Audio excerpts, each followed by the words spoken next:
InsyaAllah kita boleh mula nah. Bismillah.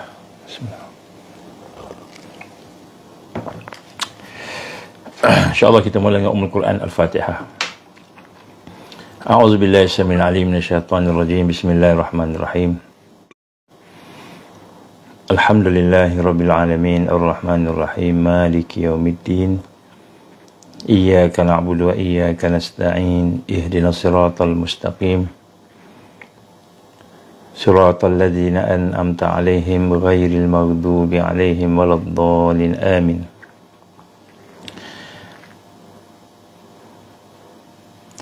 A'udzu billahi samil alim minasyaitonir rajim. Bismillahirrahmanirrahim. Innal hamdalillah nahmaduhu wa nasta'inuhu wa nastahdi wa nastaghfiruh. Wa na'udzu billahi min syururi anfusina wa min sayyiati a'malina. Man yahdihillahu fala mudilla lahu wa man yudlil fala hadiya lahu. Asyhadu an la ilaha illallah wahdahu la syarika lahu wa asyhadu anna Muhammadan 'abduhu wa rasuluh. Qala rabbi shrah li sadri wa yassir li amri wahlul 'uqdatam min lisani yafqahu qawli. Rabbi zidni ilman amma ba'd. Assalamualaikum warahmatullahi wabarakatuh. Alhamdulillah. Pertama-tama kita bersyukur kepada Allah Subhanahu wa taala dengan keizinan Allah. Kita diberikan kesempatan pada malam ini untuk sama-sama kita bertemu. Alhamdulillah. Minta maaf semalam tidak dapat bersama. Terpaksa kita tangguhkan ke hari ini, ke malam ini, insya-Allah. Mudah-mudahan malam ini kita akan dapat sesuatu kebaikan yang diberikan oleh Allah Subhanahu wa taala, insya-Allah. Jadi pada hari ini kita akan menyambung tajuk yang berkenaan beberapa perkara. Yang pertama sekali berkenaan dengan perkara-perkara yang berkaitan dengan sains, akal, sains, dan juga berkaitan dengan sihir, sihir. Jadi sihir tu kita akan pergi lebih detail kemudian sikit, tapi sebagai satu mukadimahnya, kita ingin menyatakan bahawa sihir ini adalah merupakan suatu perkara yang menjadi senjata yang digunakan oleh syaitan, digunakan oleh iblis untuk nak merosakkan akidah. Jadi sihir ini bukanlah satu perkara yang baik, malahan di dalam Islam kita dilarang untuk belajar sihir, tak boleh. Kecuali kalau kita belajar untuk nak lawan dia, tu lainlah. Tapi kalau belajar saja-saja sihir ini tak dibenarkan, kerana dia akan merosakkan. Kerana sihir ini dia ilmu yang berkaitan dengan syaitan, berkaitan dengan iblis, dan juga berkaitan dengan penyembahan iblis, penyembahan syaitan. Dan sihir ini akan membawa kita terikat kepada syirik, banyak benda-benda syirik. Jadi sebab itu orang yang belajar sihir itu, dia tidak dibenarkan, diharamkan oleh Allah SWT. Kecuali kita belajar sihir tadi dalam rangka mungkin nak mengetahui macam mana strategi mereka, perancangan jahat mereka, apa digunakan dan sebagainya, supaya kita boleh nak putuskan sihir-sihir tadi itu, insya-Allah. Jadi pada malam ini saya ingin menyambung sedikit daripada perbincangan kita berkaitan dengan suasana yang ada pada hari ini, iaitu sains. Dan sains ini sebenarnya telah pun dibincangkan oleh ulama-ulama kita, terutamanya ulama muhakkikin, menggambarkan kepada kita tentang kewujudan satu fenomena, iaitu fenomena sains yang mengutamakan fizikal dan membawa kepada kerosakan. Tidaklah bermakna semua sains itu rosak, Maknanya ada orang bertanya, adakah kita tidak dibenarkan menggunakan sains? Sains ni adalah satu metodologi pembelajaran, pembelajaran ilmu yang berkaitan dengan fizik ataupun metafizik. Jadi sains ini dia ada unsur-unsur fizik, unsur-unsur fizikal, dan juga unsur-unsur metafizik. Metafizik ni maknanya yang non-fizikal. Contoh non-fizikal ni seperti gelombang. Gelombang tu metafizik. Jadi walaupun ada di dalam fizik, pelajaran fizik kita belajar, saya pun dulu belajar juga gelombang, gelombang wave. Tapi dia sebenarnya hakikat dia adalah metafizik, sesuatu yang kita tak nampak. Kadang-kadang tidak boleh dikesan, kadang-kadang dia ada hanya sifat-sifat dia saja. Jadi insya-Allah pada hari ini kita akan cuba melihat sumber-sumber kekufuran di akhir zaman yang berkaitan dengan perkara yang kita gambarkan sebagai mata pelajaran sains. Bukan kita nak tolak sains, saya nak tegaskan kat sini, bukan nak tolak sains, tetapi sebahagian daripada sains itu diasaskan oleh iblis. Sebahagian, tak semua, sebahagian. Sebahagian daripada sains itu diasaskan oleh syaitan. Ini adalah daripada kajian-kajian yang kita buat. Memang sengaja iblis ataupun kita kata musuh Islam, musuh Allah ini, mereka merancang untuk nak menggunakan pengetahuan sains itu dalam rangka untuk nak melaksanakan sihir. Melaksanakan sihir. Sebab tu kita hari ini kita kena berhati-hati apabila kita berada di dalam suasana masyarakat pada hari ini, kita akan dapati ramai yang tertipu. Mudah sangat tertipu. Sama ada sains itu dalam bentuk fizik, kimia, biologi dan sebagainya. Dan malahan sains juga dalam bentuk sosial dan juga politik. Dalam bentuk ekonomi pun tertipu. Jadi bukanlah kita nak kata sains itu tak elok. Sains ini sebahagian daripada pelajaran yang kita boleh ambil dan guna, di mana ia juga merupakan sunnah Allah Subhanahu Wa Taala. Cumanya yang kita nak gambarkan pada hari ini ialah sains yang sebenarnya terputus daripada iman dan takwa. Sains yang diasaskan oleh iblis dan syaitan. Ini sains ini yang kita nak kena perhatikan. Kadang-kadang kita nampak sains itu bagus, tapi rupanya dia punya dasarnya ialah tidak percaya kepada Tuhan. Dasarnya etis. Dasarnya mungkin menolak wahyu, contohnya. Ada antara perkara-perkara yang kita nak sama-sama tengoklah, supaya kita tidak terpengaruh dengan arus. Itu pertanyaan penting. Kita tidak mengikut arus macam mana? Arus yang ada di dalamnya itu tipu daya dan mulkan jabariyah. Mulkan jabariyah ni kepimpinan ataupun kerajaan yang diktator, yang mahu ditubuhkan oleh iblis dan yang mahu ditubuhkan oleh Dajjal. InsyaAllah jadi kita akan tengoklah. Jadi secara umumnya ada beberapa perkara yang menjadi sumber kekufuran. Sebab tu kita kata sains ni dia baik, dia bagus. Dia boleh menjadikan sesuatu yang memudahkan kita, menjadikan sesuatu yang menyenangkan kita, boleh membantu kita di dalam kita menjalani kehidupan seharian. Tetapi sekiranya kita tidak berhati-hati, maka dia akan menjadi sumber-sumber kekufuran. Jadi kita tengoklah, sekurang-kurangnya ada 6. Ada 6 yang kita tengok macam mana kalau sempat kita buat hari ini. Dan 6 ni telah pun dihuraikan oleh ulama-ulama yang terdahulu daripada kita, ulama-ulama muhakkikin. Punya konsep-konsep yang sumber-sumber yang menjadikan kekufuran pada manusia ini. Dan sumber-sumber kekufuran itu sebenarnya adalah merupakan sumber-sumber yang kalau kita nak tengok wakil realiti pada hari ini, itulah sumber daripada pelajaran yang diasaskan oleh syaitan dan iblis. Contohnya, asasnya tidak percaya kepada Tuhan, contoh. Asasnya menolak akhirat, contoh. Asasnya dia hanya mengambil yang fizikal saja, tidak mengambil yang spiritual, contohnya asasnya. Jadi ini antara perkara-perkara yang kita bincang insya-Allah. Jadi ada beberapa perkara, saya nak sebutkan satu-satulah insya-Allah. Jadi mari sama-sama kita cuba meneliti insya-Allah. Yang pertama sekali, sumber-sumber kekufuran yang berlaku pada hari ini disebut sebagai al-ijabud zati. Al-ijabud zati. Ini bahasa Arab dia lah.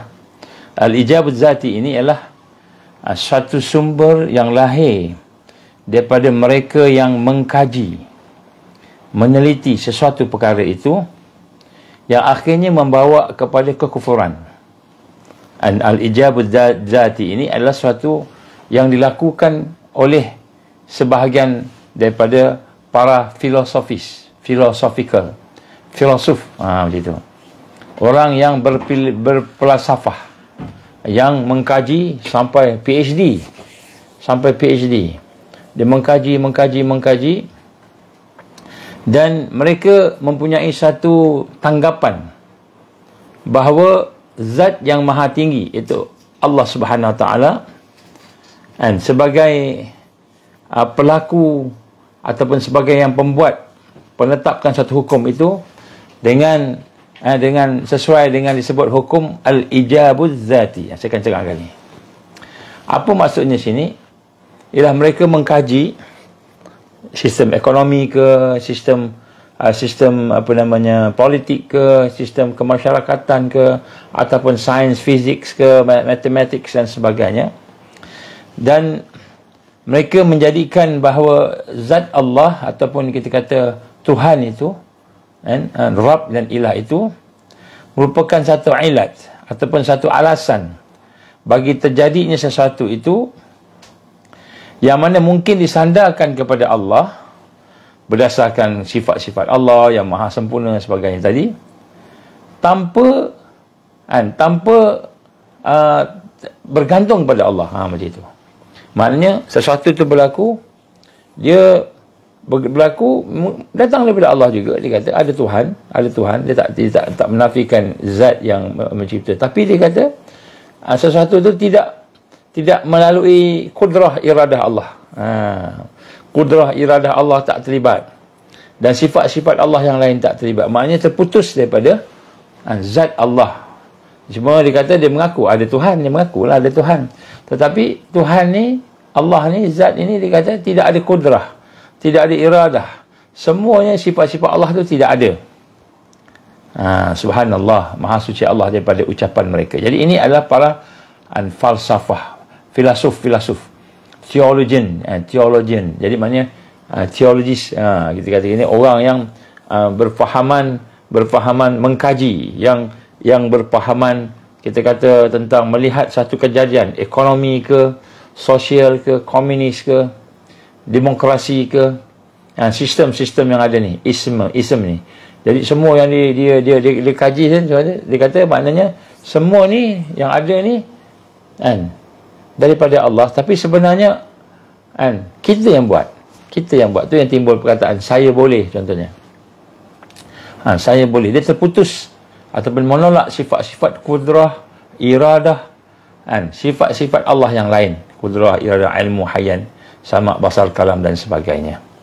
Jadi sebab itu kita hanya bahawa bagaimana dan pertama ini sumber kesesatan apabila mereka beranggapan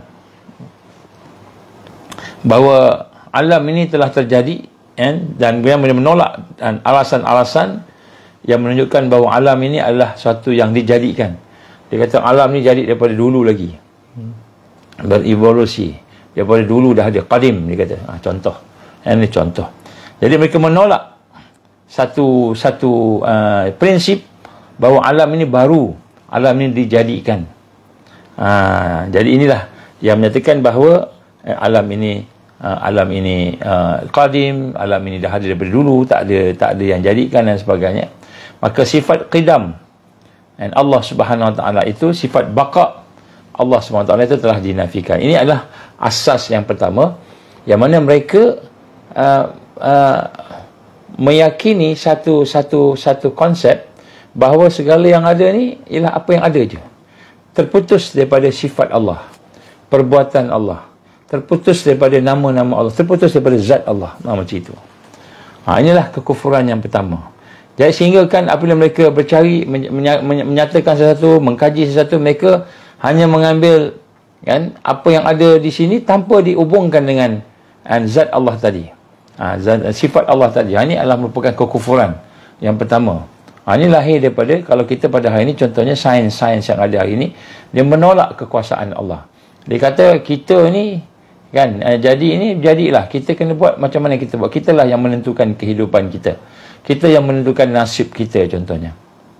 Jadi ada menggambarkan bahawa apakah sebenarnya falsafah ini, yang mana kebanyakan falsafah sains yang ada pada hari ini.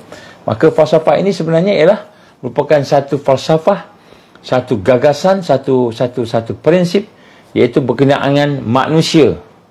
Dia fikir takat manusia je. Manusia ni lah yang bergerak, manusia ni yang berkuasa, manusia ni yang boleh buat apa-apa sahaja dia nak buat. Jadi terputus. Ini adalah sumber kekufuran yang pertama. Dan dengan arti kata lain, sebenarnya agama ini agama humanisme. Humanisme, agama manusia, kemanusiaan. Jadi kita ni hidup sebenarnya kemanusiaan. Macam itu. Jadi berhati-hati dengan gerakan-gerakan humanisme ini. Kerana gerakan humanisme ini, dia bukan hanya sekadar satu gerakan aktiviti kemanusiaan, selamatkan manusia sebagainya. Tetapi sebenarnya gerakan ini adalah untuk nak menjadikan manusia itu lebih tinggi daripada Allah. Manusia itulah segala-galanya. Fokus kat situ. Terputus kudrah, iradah Allah ini terputus. Ini adalah para filosofis ataupun filosof ataupun mereka yang berfalsafah, yang mengkaji dengan segala kematangan pemikiran mereka setakat yang ada tu, untuk tetapi terputus daripada Allah Subhanahu Wa Taala. Dan di sinilah sebenarnya adalah merupakan satu agama baru yang juga disebut sebagai New Age Religion, yang mana dia akan menggantikan agama-agama yang berasaskan kepada wahyu. Berasaskan kepada wahyu. Maknanya berlaku satunya tidak ada kaitan dengan kudrah Allah, iradah Allah. Jadi ini sains yang ada pada hari ini. Contohnya tidak semua kata sains yang tidak diasaskan dengan iman dan Islam. Jadi ini kita bahaya. Jadi kita ingat yang hidup ni hanyalah manusia sahaja. Maka dia jadilah manusia itulah yang hebat. Manusia itulah yang perlu diselamatkan. Jadi macam mana yang berlaku contohnya di Gaza pada hari ini, apabila orang bukan Islam menyokong kita kata Palestin, menyokong Gaza, tetapi mereka menyokong atas dasar humanisme, kemanusiaan, atas dasar kemanusiaan. Jadi kemanusiaan, kesian dia mati, tak patut dia mati, tak patut dibunuh sebagainya. Jadi baik tak, itu baiklah pada fitrah manusia, tapi terputus daripada iman daripada Allah Subhanahu Wa Taala, kecuali mereka yang beriman. Jadi maknanya sebab tu dalam hal ini apa yang berlaku di Gaza bukan hanya masalah kemanusiaan, tapi rupanya masalah yang berkaitan dengan akhirat, berkaitan dengan perjuangan. Ini contoh. Ini contoh. Maknanya sains yang pada hari ini, kalau kita tengok yang tidak beriman ini, sains-sains yang biasa ni, maka disebut sebagai humanisme. Dia lebih kepada memerhatikan manusia, kemanusiaan. Maka dia akan menggantikan apa? Dia akan menggantikan apa yang digambarkan sebagai wahyu. Tak ada wahyu. Tak ada daripada Tuhan, tak ada. Daripada Allah tak ada. Dia segalanya ambilnya semuanya daripada apa yang kita perhatikan dan sebagainya. Ini adalah merupakan satu agama yang sejagat, universal. Agama inilah sebenarnya yang sedang dibawa oleh Dajjal. Kenapa Dajjal nak bawa ajaran sesat ini? Kerana apabila manusia berfikir setakat manusia, tidak dikenalkan dengan Allah yang menjadikan zat yang maha agung, yang wajibul wujud, yang maha sempurna, yang maha indah dan sebagainya tadi, supaya kekosongan itu akan dimasuki oleh Dajjal nanti, yang akan mengaku sebagai Tuhan. Dia akan mengaku sebagai Tuhan. Jadi manusia dia boleh buat AI, manusia dia boleh buat artificial intelligence, manusia boleh modern, boleh buat kereta terbang, boleh buat semua dia, semua dia buat, kan, tanpa diikat dengan Allah. Diikat dengan Allah. Tanpa diikat dengan Allah, maka sebenarnya fitrah manusia memang nak kepada Allah. Maka di situlah Dajjal akan masuk. Dajjal akan masuk melengkapkan aspek yang dikendaki, yang diperlukan oleh manusia tadi. Jadi inilah satu agama yang sebenarnya telah kita kata diperkenalkan, dijaja di sana sini. Sebab tu saya sebut bahawa perancangan Dajjal ni sangat halus, sehingga kan mereka menggunakan fitrah manusia untuk diselewengkan. Apa fitrah manusia? Fitrah manusia ni berhajatkan kepada keamanan, ketenangan, kebahagiaan, berhajatkan kepada kejayaan, berhajatkan kepada kekuatan. Jadi fitrah manusia yang nak baik ni, yang nak jadi baik, yang tolong orang ni, dijadikan agama. Dipanggil humanisme.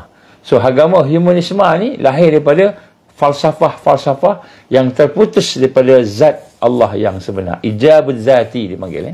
Ijabul zati ni iaitu di mana mereka telah kufur kepada Allah apabila mereka mengkaji, mereka membuat satu falsafah, mereka membuat satu teori, satu hipotesis dan sebagainya, tetapi terputus daripada kan, kudrah, iradah, ilmu, hayat Allah, sifat Allah, terputus daripada af'al Allah, terputus daripada zat Allah subhanahu wa ta'ala. Maka di sinilah kita lihat, maka lahirlah satu agama yang baru disebut humanisme dan disebut human enterprise, kan, itu satu pergerakan, satu syarikat, satu kelompok untuk membina kemanusiaan.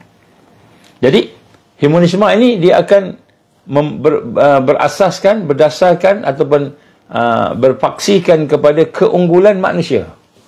Keunggulan manusia, maknanya kena dianugerahkan Nobel Prize, dibagi A, dibagi kecemerlangan, anugerah dekan, anugerah rektor dan sebagainya, kan, untuk mengiktiraf, kan, keagungan, keunggulan manusia. Jadi kita dapat 4.0, 4 flat di universiti, dapat anugerah, kita bangga dengan kepandaian kita, kejayaan kita, kebahagiaan kita, tanpa kita hubungkan dengan Allah. Ini adalah falsafah yang ada. Sebab tu dia kata tahniah, kamu bagus, kamu pandai, sebagainya. Tetapi dia tidak membawa kepada Allah. Jadi falsafah ni tidak membina manusia yang tunduk, rendah diri kepada Allah, tawaduk kepada Allah, tadaruk kepada Allah. Tidak. Dia menimbulkan manusia yang rasa diri dia hebat, diri dia pandai. Saya dah belajar luar negara, saya dah ada PhD, 10 PhD saya ada. Jadi kalau orang tak panggil dia doktor tu, dia marah kalau tak panggil doktor ni. Kenapa? Aku penat-penat belajar PhD, kan, kau tak panggil aku doktor, begitu, kan. Tapi kalau kita lihat sebenarnya tidak ada apa-apa pun sangat pada yang digambarkan sebagai doktor tu, kan, tak ada apa sangat pun. Baik.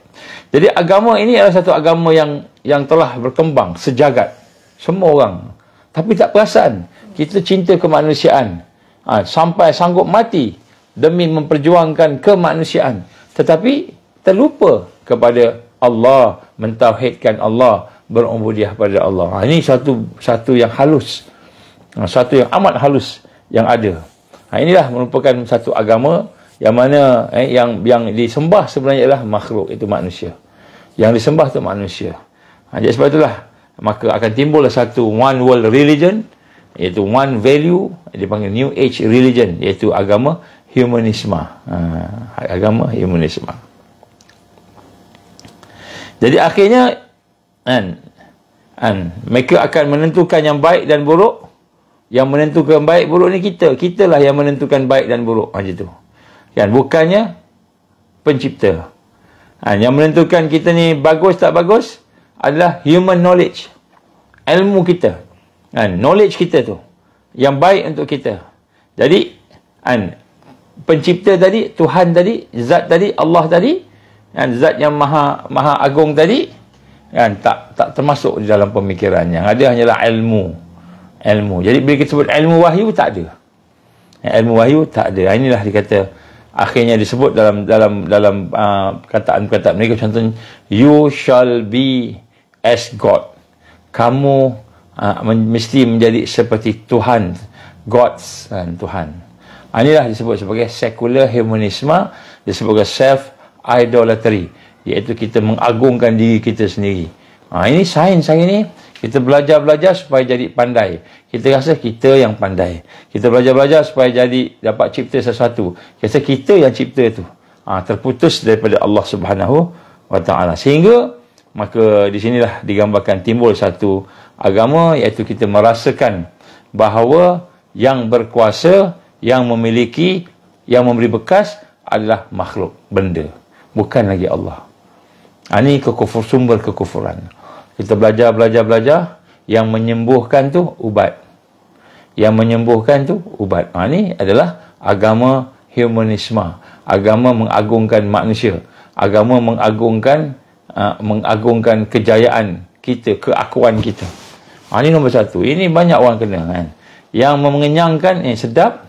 Kan, kalau sedap kita masak tu, yang sedap, yang bagi sedap makanan tu ialah tukar masak. Tukar masak. Nampak manusia, tak nampak pun Allah SWT, kudrah Allah, iradah Allah, ilmu, hayat dan sebagainya.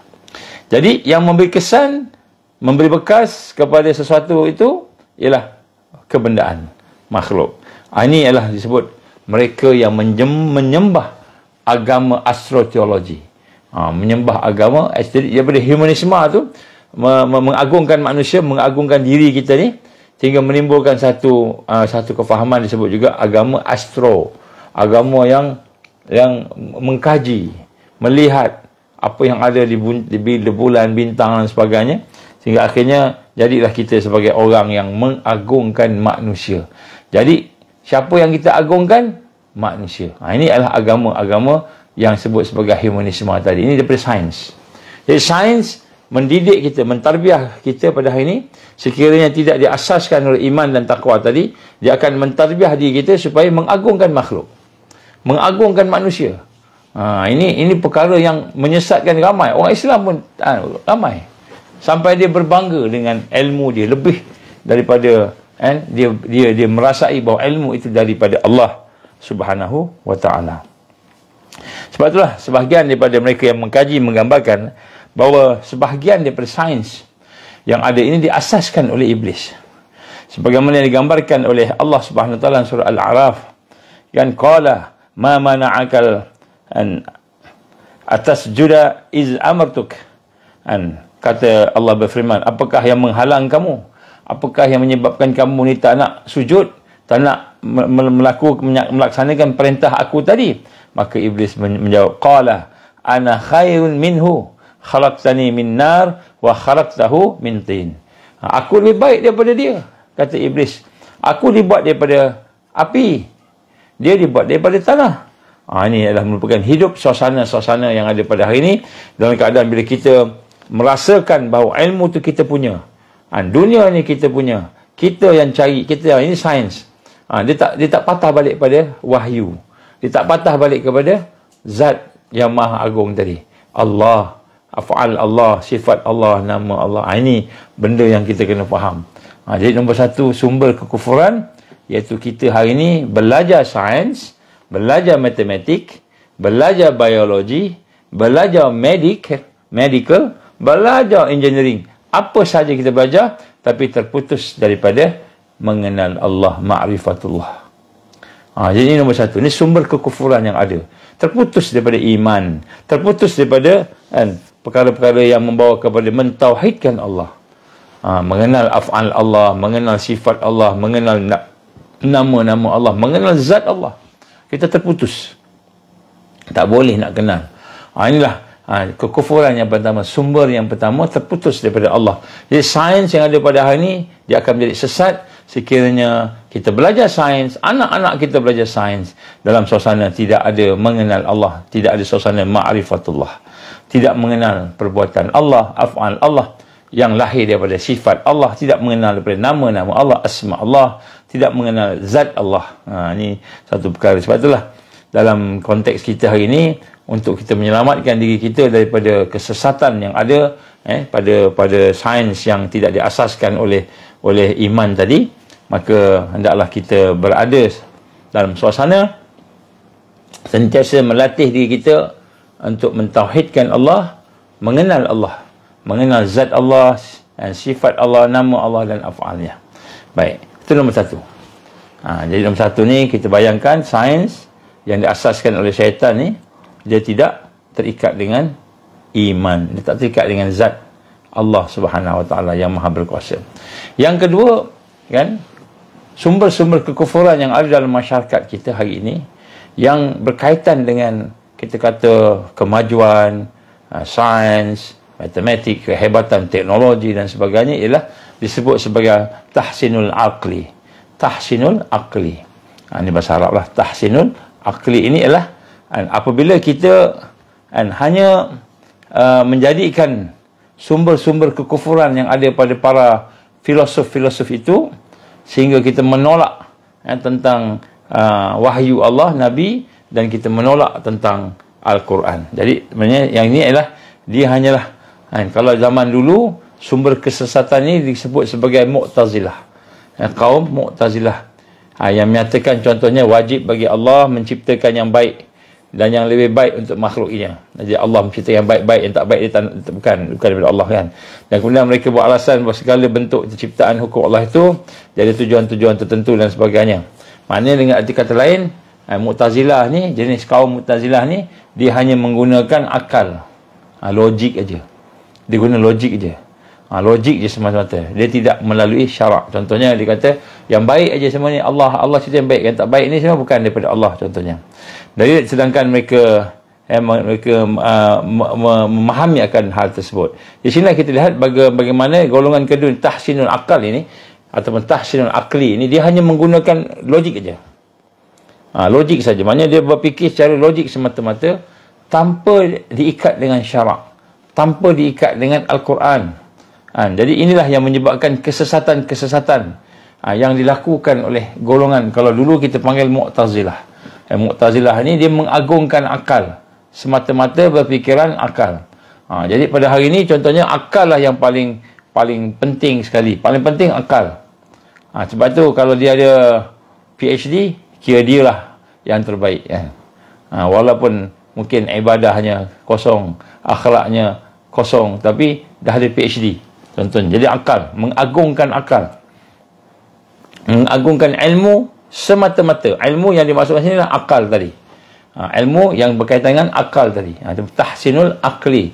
Kita sentiasa nak memperbaiki sesuatu, melakukan sesuatu yang baik itu dengan akal saja. Fikir. Ini juga masalah. Jadi sains pada hari ini, apabila dia hanya menggunakan akal sahaja, tanpa dia menggunakan wahyu Allah, Nabi, hadis-hadis Nabi sallallahu alaihi wasallam, ini juga sesat.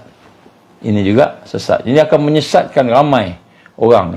Dipanggil bila sains ni betul aja. Kalau bertembung antara sains dengan Quran, sains menang. Bertembung antara sains dengan hadis, sains menang. Sedangkan Quran dan hadis itu adalah merupakan wahyu Allah Subhanahu Wa Taala.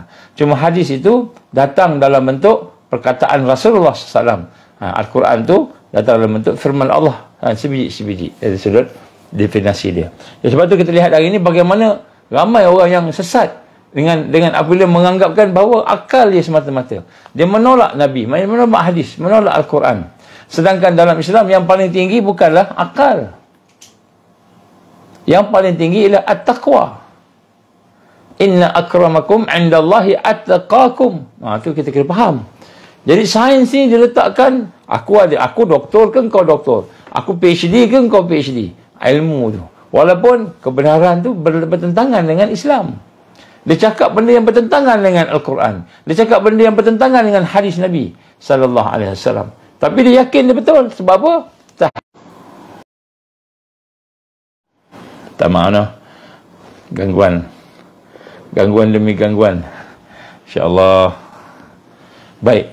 Jadi tahsinul akli ini adalah satu yang akan mengutamakan akal. Sebab tu siapa paling pandai?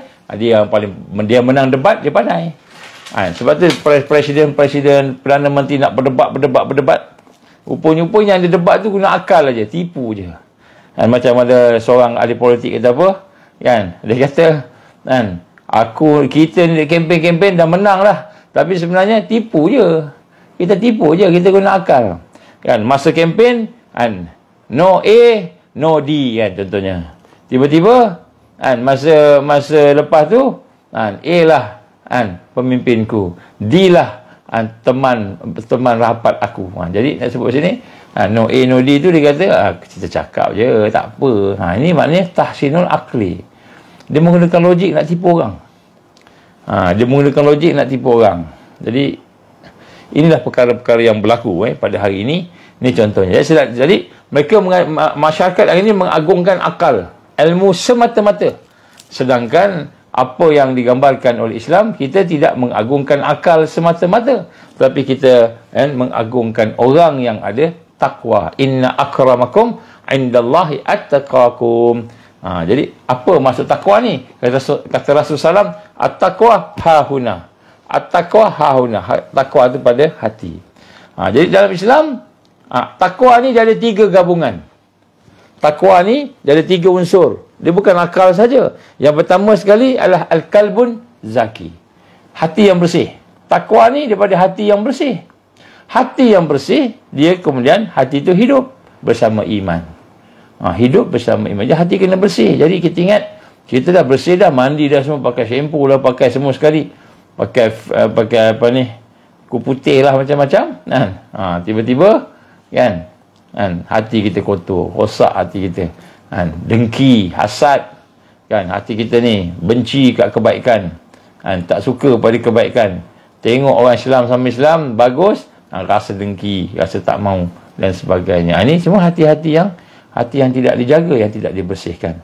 Jadi takwa itu bermula daripada hati al-qalbun zaki, hati yang bersih, hati yang hidup, hati yang cerdik. Yang kedua ialah al-aqlu wa'i. Jadi takwa itu juga lahir daripada akal yang sedar, al-aqlun wa'i. Akal yang sedar, bukan akal yang berilmu. Ilmu ada tapi tak ada kesedaran.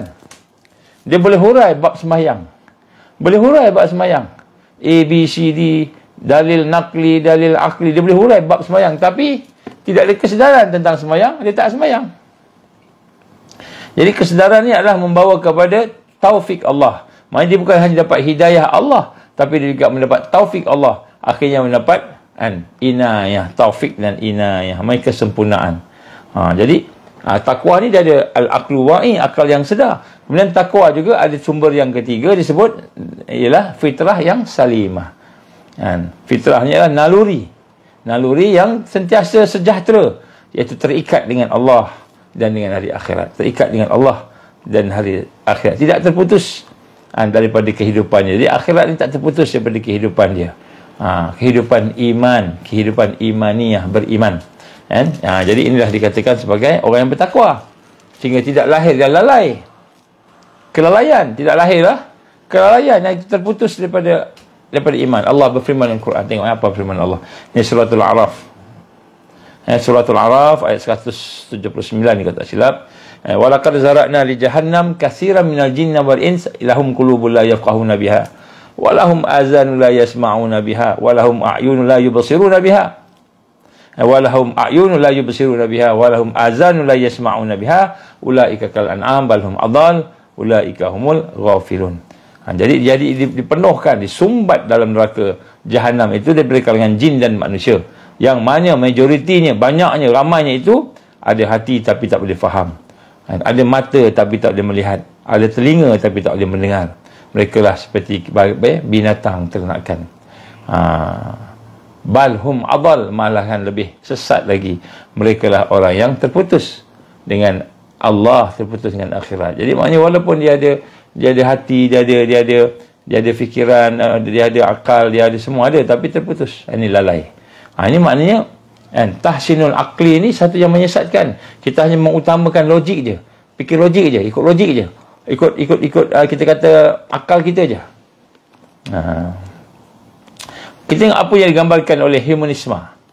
Salah satu manifesto humanism, agama manusia ni, agama kemanusiaan ini ialah dikata apa? Knowledge of the world. Kan? Pengetahuan di dunia ini is derived, didapatkan daripada by observation, daripada pemerhatian, by experimentation, daripada kita buat uji kaji, dan by rational analysis. Observe, experiment, rational analysis. Itulah agama humanism. Jadi tahsinul aqli ini, kita hanya mengutamakan logik akal tadi, bermakna sebenarnya kita menolak wahyu. Kita menolak wahyu. Walaupun kita kata saya orang Islam, tapi sebenarnya saya sebenarnya tak terima wahyu, sebab kita terima logik akal sahaja. Sebab di dalam wahyu tak semuanya logik, semuanya ada gabungan antara al-iman, yang akhirat, yang dunia, ada gabungan dan sebagainya. Sebab itulah kita lihat bagaimana pada hari ini siang malam manusia acquire knowledge, mendapatkan ilmu pengetahuan, tetapi mereka tinggalkan wahyu Allah. Pergi sekolah, pergi universiti, buat kajian, buat macam-macam, cari ilmu sains, cari ilmu dunia, cari ilmu matematik, cari semua ilmu, tetapi tinggalkan Al-Quran. Apa dia punya contohnya? Senang aja, kita tengok diri kita aja. Kita boleh baca buku tebal-tebal fizik, boleh baca buku tebal-tebal biologi kalau kita orang engineering, baca buku tentang engineering, baca buku tentang sains, baca buku tentang sastra ilmu yang ada pada hari ini, tetapi kita tak baca Quran. Itu maknanya tahsinul aqli. Itu sifat orang yang tahsinul aqli. Dia hanya mementingkan logik sahaja, ilmu saja, tanpa mengutamakan wahyu Allah. Jadi macam nak buat ni? Kita dah duduk dalam kategori orang-orang Yang macam itu macam nak buat? Maka sebab itulah pada hari ini kita kena faham bahawa kita kena hidupkan Al-Quran dalam aktiviti kita. Kita kena hidupkan. Baca Quran, tadabbur Quran, hafal Quran. Sampai kita mendokong dia, mempertahankan Al-Quran dengan nyawa kita. Jadi sebab itulah kita lihat sini, kita kena dekat balik. Kalau tidak, kita ni jadi orang yang hanya sekadar tahsinul akli. Kita hanya nak memperindahkan, memperbaiki, berbuat baik dengan rasional, logik, akal sahaja. Ini nombor dua. Perkara sumber yang menyesatkan di akhir zaman, kita kena perhatikan ni. Yang ketiga disebut at-taqlidur radi. At-taqlidur radi ini apa dia? At-taqlidur radi ini ialah taklid. Kita ikut dan fanatik yang berlebihan daripada sumber-sumber yang kufur. Jadi yang ketiga ni ialah kita ikut, kita fanatik, yakin dengan cara yang berlebih-lebihan. Dengan sumber-sumber yang kufur ataupun sumber yang tak betul yang menyebabkan timbul kekufuran. Timbulnya kekufuran. Ini dilakukan oleh mereka yang ikut arus. Ini melakukan oleh mereka. Tadi yang mula-mula tadi orang yang falsafah. Falsafah. Kemudian yang kedua orang yang mengkaji, saintis. Yang ketiga ni semua sekali termasuk awam, orang awam. Apa dia ikut je, dia tak tahu. Bila kata coronavirus ni boleh membunuh, matikan orang dan sebagainya, kita pun takut. Pakai topeng 2 kali, pakai topeng 3 kali, pakailah 5 lapis dipakai. Jadi dia takut sebagainya. Dia ikut arus. Taqlidul radi. Jadi orang yang fanatik, yang betul-betul fanatik, tak fikir langsung. Dia tak fikir langsung, kemudian tak ikut iman dia, tak ikut wahyu. Apa kata Allah? Apa kata Rasul? Dia kata apa? Dia kata penyakit ni tak ada ubat. Kena ambil vaksin je. Tak ada ubat. Ambil vaksin saja. Dia tak fikir. Nabi kata semua penyakit ada ubat. Di situ dah salah dah. Tapi dia ikut je, harus cakap. Semua media bagi. Semua dia ikut aja. Ini adalah taqlidur radi. Ini adalah sumber kesesatan. Sumber kesesatan dalam arus sains yang ada pada hari ini. Yang menyebabkan kepada kekufuran. Kalau zaman dulu ni disebut penyembah berhala. Kenapa menyembah berhala? Sebab aku ikut mak bapak aku ikut ketua-ketua aku ikut orang kampung aku. Itu penyembah berhala ni. Orang lain ikut arus, ikut aja. Tak fikir dan tidak rujuk pada Quran. Tak fikir dan tak rujuk pada hadis. Allah berfirman dalam surah Az-Zukhruf ayat 23. Inna wajadna aba'ana ala ammatin wa inna ala asarihim muqtadirun. Sesungguhnya kami mendapati bapa-bapa kami ataupun orang sebelum kami ataupun ketua-ketua kami, pemimpin kami ataupun saintis-saintis yang ada ni, WHO lah, WF dan sebagainya itu, mereka menganuti agama ni, mereka ikut satu fahaman ni, cara ni, dan sesungguhnya kami ni adalah orang yang mengikut jejak langkah mereka. Kami ikut je. Nampak? Jadi rupa-rupanya mengikut tanpa fikir, menjadi fanatik, terutamanya sumber-sumber kufur ni, ialah satu yang boleh bawa kesesatan. Ikut aja. Orang kata A lah, B lah, tak fikir. Tak kira lah yang namanya tukang sapu, tukang bersih. Tak kira yang namanya orang yang tak ada kerja, peminta sedekah, penganggur. Tak kira lah yang namanya cikgu, doktor, engineer, pemimpin, ahli politik, MP, menteri, Perdana Menteri, raja-raja, orang bangsawan, tak kira siapa, bila dia hanya mengikut apa yang ada pada arus yang tadi, at-taqlidur radi, yang dia ikut apa yang ada pada berlaku, bapa-bapaknya, ketua dia, pemimpin dia dan sebagainya, maka itulah merupakan sumber kesesatan, kekufuran. Dia kena ikat balik diri dia dengan hadis, dengan Quran. Kena ikat dengan orang-orang yang bertakwa. Jadi sebab itulah ulama muhakkikin, ulama yang memahami akan hakikat agama tadi, dengan jelas menyatakan bahawa ayat itu, bahawa taklid yang ada itu, yang disebutkan oleh Allah tadi firman Allah tadi, bukan hanya sekadar taklid dari sudut iman, dari sudut akidah, bukan. Jadi dia bukan hanya taklid dari sudut akidah dan iman, tetapi begitu juga taklid daripada segala yang lain. Maka berkatalah, kita kata guru-guru kami lah, kata apa, tidak ada perbezaan antara muqallid, orang yang taklid tadi, yang dibimbing, dengan binatang yang dituntun. Jadi orang yang ikut arus ni, tak nak fikir, tak nak tengok apa Quran kata, tak nak fikir, tak nak tengok apa hadis kata, tak nak fikir, tak nak tengok apa kata orang-orang yang berjuang berkata, maka macam binatang yang dicocok hidung, yang ditarik, samalah. Kata para ulama muhakkikin, sama, hakikatnya sama. Ini bukan hanya berkaitan dengan akidah, bukan berkaitan dengan iman semata-mata, bukan, semua kehidupan, semua. Jadi maknanya ikut arus yang digambarkan oleh Rasul sallallahu alaihi wasallam, al-wahan, penyakit al-wahan, ikut arus. Kamu ibarat buih yang lemah, yang buih di banjir. Jadi maknanya kita hari ini nak kena faham bahawa salah satu sumber kesesatan yang ada di dalam kehidupan manusia pada hari ini ialah mengikut arus jahiliyah, tanpa berfikir, tanpa rujuk pada Quran, tanpa rujuk pada hadis, tanpa rujuk kepada orang-orang yang berjuang, yang ikhlas, yang mengetahui, yang ada pengetahuan. Jadi macam mana buat ni? Sebab itulah kita kena kenal pakatan jahat. Kita kena kenal ada musuh. Musuh ni merancang, dia buat makar. Musuh ni dia buat pakatan jahat. Kita jangan rasa kita ni semua baik, orang lain pun baik. Orang lain tu ada yang jahat macam itu. Ada yang buat pakatan jahat, perancangan jahat. Siapa dia? Dah macam-macam lah namanya. Ada yang namanya WHO, WHO. Ada yang namanya WEF, WEF. Ada yang namanya IMF, IMF dan sebagainya, macam-macam lah.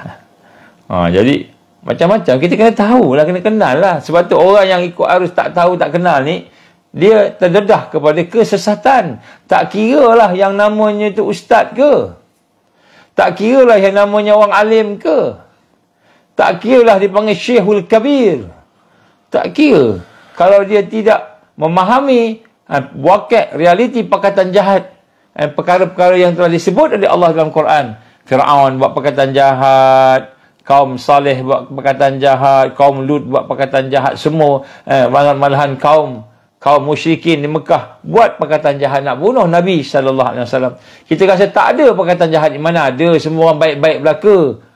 Maka kita ni akan mengikut arus. Bila kita mengikut arus, maka jadilah kita digambarkan sebagai orang-orang yang seperti taqlidur radi. Taqlidur radi ni apa? Orang yang mengikut sumber-sumber yang ada. Fanatik taklid dengan ada. Dia bukan hanya sekadar akidah saja, tapi dia juga termasuk dalam kehidupan. Sebab itulah kita kena faham bahawa musuh-musuh Allah ni, musuh Islam ni, dia sebenarnya merancang. Mereka nak melengkapkan mulkan Jabariyah, pemerintahan Jabariyah dia, diktator dia, melalui New World Order. Perkataan New World Order pun dulu dipanggil sebagai, dia kata apa? Disebut konspirasi lah, teori. Sekarang New World Order dia dah sebut dah. Biden dah sebut New World Order. Jadi disebut kat sini bagaimana keadaan kita kena faham. New World Order, iaitu mereka sedang merancang total control. Mereka nak kontrol, menguasai secara total 100%. Disebut totalitarian. Jadi kalau ustaz-ustaz kita yang namanya Al-Fadhil, Doktor, PhD dalam Usuluddin, dalam Syariah, yang ada nama jawatannya, tak kira jawatan apa, yang bergelar Qadi, Naib Qadi, yang bergelar Guru Besar, Pengetua Mudir, yang bergelar Mufti, Penasihat Agama, Menteri Agama, tidak faham, tidak kenal, tidak tahu tentang wujudnya pakatan jahat musuh Islam, maka mereka ini akan mengikut arus. Sebab itulah bila mereka naif tentang perkara ini, mereka memberi fatwa mereka lari daripada apa yang sepatutnya. Walaupun namanya begitu, mereka tak tahu wakil. Dia baik sangka dengan Mulkan Jabariyah. Dia baik sangka dengan Zionis. Sedangkan Allah dah bagi amaran dalam Quran. Dah bagi amaran dalam Quran. Walan tardha ankal yahud walan nasara hatta tattabi'a millatahum. Allah bagi amaran dah. Tidak akan sekali-kali orang Yahudi ni, orang Nasara ni redha dengan kamu, agama kamu, hidup kamu ni, melainkan dia nak supaya kamu ni ikut dia. Sehinggalah kamu ikut dia. Ini Allah dah bagi warning. Maknanya tentulah mereka tak redha, tentu mereka buat perkataan jahat. Kemudian dalam ayat yang lain pula Allah gambarkan la tajidanna asyaddan nas adawata lil ladina amanu al yahud wal ladina asyraku. Kamu pasti jumpa di kalangan manusia itu manusia yang paling teruk sekali, dahsyat, asyaddan nas, manusia yang paling dahsyat permusuhannya pada orang yang beriman. Jadi kalau dah musuh, dah dahsyat sangat, takkanlah dia tak ada planning, perancangan. Kita baik sangka, mana ada orang Bill Gates ni bunuh orang, mana ada Bill Gates ni bunuh orang. Dia tu orang ekonomi tak ada ni, semua teori-teori pakatan jahat ni semuanya mengarut. Maka ulama-ulama yang tidak mengkaji tentang pergerakan musuh, mereka akan berada dalam keadaan naif, dalam keadaan apa yang digambar sekali, mengikut arus taqlidur radi, mengikut arus, mengikut mak bapak, mengikut ketua-ketua, mengikut menteri yang tak belajar tentang perkataan jahat, menteri yang telah diikat dengan dunia dalam hati mereka. Yang penting projek, yang penting projek, yang penting projek. Jadi sebab itulah kita pada hari ini nak kena faham bahawa mereka ada buat perancangan jahat. Kalau tidak, kita mengikut ini sumber kekufuran. Maknanya sebelum Dajjal datang ni, kita dah kufur dulu. Wa iyazbillah min zalik. Kita kufur dulu, sesat dulu sebelum Dajjal datang. Dajjal tak sempat datang, kita dah sesat dulu. Wa iyazbillah min zalik. Kenapa? Kerana kita mengikut arus taqlidur radi. Taqlidur radi, ikut mak bapak, ikut benda-benda orang-orang yang kita nampak macam betul. Rupanya semua tu ikut aja musuh. Kami ni berpandu kepada menteri orang Islam lah. Takkanlah menteri orang Islam ni tak elok. Tengok siapa menteri tu ikut. Dia ikut WHO. Tengok pula siapa WHO ni. Tengok siapa WWF ni. Tengoklah pula kan. Jadi kita tengok kan, macam mana boleh fikir singkat macam itu. Ada pula ustaz tu kata kan, takkanlah 14 qadi salah ataupun 14 mufti salah, kamu je betul. Saya minta maaf noh. Nak sebut sampai pegang macam itu. Saya minta maaf, berapa ramai daripada mufti-mufti itu yang telah mendengar apa yang nak disampaikan oleh alternatif ataupun kita kata golongan-golongan yang mengkaji di kalangan orang beriman ni. Berapa ramai? Alhamdulillah ada sebahagian daripada mufti itu yang saleh, yang berfikir, akhirnya berjumpa dan berbincang dan akhirnya mendapat sesuatu yang baik. Daripada kesimpulannya, tak payah nak sebut mufti mana. Mufti bagus semuanya. Cuma kan, oleh kerana dia tidak berfikir secara out of the box. Jadi janganlah kita termasuk dalam perancangan jahat musuh Islam. Inilah perancangan jahat dia supaya kita ikut aja. Sebab tu kita dengar je lah media tu. Dengar je lah TV tu. Sekarang ni orang nak cakap pakai Palestin ke apa, semua kena block lah ke. Alhamdulillah kita setakat ni ada strategi Allah izin, setakat ni kita boleh cakap lagi. Jadi jangan masuk perancangan jahat mereka bila kita tahu apa Allah perintah. Ini kita nak selesaikan ni. Taqlidur radi ni nak selesaikan apa? Ikut aja. Orang dulu-dulu, orang yang lebih awal daripada kita, mungkin pemimpin kita ke ustaz kita yang tak faham realiti tadi, Allah firman apa? Apa kita kena buat sekarang? Semua kita wajib buat. Wa'iddu lahum mastata'tum min quwwah wa min ribatil khayl turhibuna bih aduwallahi wa aduwakum wa akhirina min dunihim ila akhir. Jadi Allah perintahkan, dan siapkanlah diri kamu ini dengan segala kekuatan untuk menentang musuh yang menceroboh. Musuh daripada segala jenis kekuatan yang dapat disediakan daripada pasukan-pasukan berkuda, maknanya pasukan yang ready untuk nak bertempung, yang lengkap dan sebagainya. Jadi surah Al-Anfal ayat 60 ni, and Allah kata apa? Ini kita kena buat. Nak bina kekuatan bukan hanya sekadar kita ajar orang tauhid, ibadah, akhlak sahaja. Kita kena ajar anak-anak kita orang ni tentang perancangan jahat, supaya kita tahu bahawa perancangan jahat itulah yang menghancurkan segala kekuatan-kekuatan umat pada hari ini. Biiznillah, dengan izin Allah. Kita kena tahulah ni. Jadi apa yang kena buat? Maka Allah perintah kita. Apa Allah perintah? Ya ayyuhalladzina amanu dukhulu fis silmi kaffah wa la tattabi'u khutuwati syaitan innahu lakum aduwwum mubin. Wahai orang beriman, masuklah kamu dalam Islam secara menyeluruhnya. Apa maksud Islam menyeluruh ni? Duduk dalam tarbiyah tu, proses diri kamu Islam. Ada orang tolong pos pula. Ada orang tolong pos. Duduk dalam tarbiyah. Udkhulu fi silmi kafah. Masuklah Islam secara menyeluruh.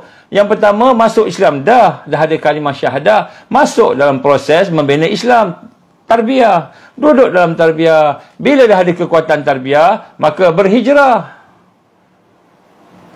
Innal ladzina amanu wal ladzina hajaru wajahadu fi sabilillah ulaika yarjuna rahmatullah ila akhir ayat.